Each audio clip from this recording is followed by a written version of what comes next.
আমার কাছে রাজ্যের বিভিন্ন জেলার বিভিন্ন এলাকার মানুষজন ফোন করে যে তাদেরকে কোনো জায়গায় থানায় ডেকে বা থানার পক্ষ থেকে পুলিশকে পাঠিয়ে এই নিদান দেওয়া হয়েছে যে মাইক খুলে নিতে হবে, কিন্তু পুলিশের পক্ষ থেকে কোনো রিটেন অর্ডার কপি বা নোটিফিকেশনের কোনো কপি দেয়নি। সাউন্ড পলিউশন হোক আমরা কোনোভাবেই চাই না, কিন্তু এটা একবার না একাধিকবার কলকাতা হাইকোর্ট থেকে সুপ্রিম কোর্ট পর্যন্ত মামলা গড়িয়েছে।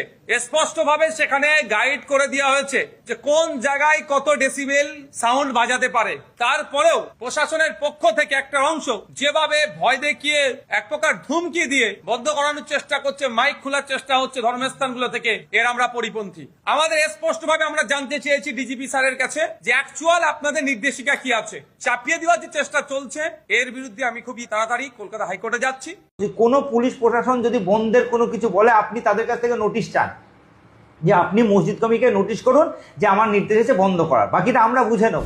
বন্ধের নির্দেশ সেটা নয়, মেনটেন করার সমস্ত। আমরা ওই পুলিশের কি করে নাকে দড়ি পরিয়ে আইনিভাবে হাইকোর্ট পর্যন্ত টেনে আনতে হয়, কিভাবে পুলিশের উর্দিগুলো খুলতে হয় আইনিভাবে, ওই পুলিশের উর্দিগুলো খুলে নেওয়ার দায়িত্ব আমরা আইনজীবীরা নেব।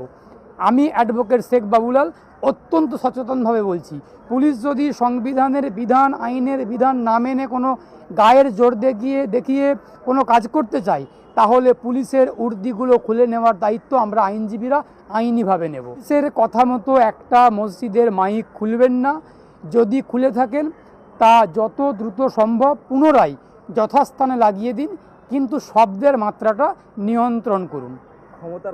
যতটুকু মাত্রা নিয়ন্ত্রণ কথা আইনে বলা আছে সেই নিয়ন্ত্রণ করুন। এই যে আজানের ধ্বনি পৃথিবীর শ্রেষ্ঠ সুরের মধ্যে অন্যতম। আজানের ধ্বনি কখনো কানকে বিরক্ত করে না।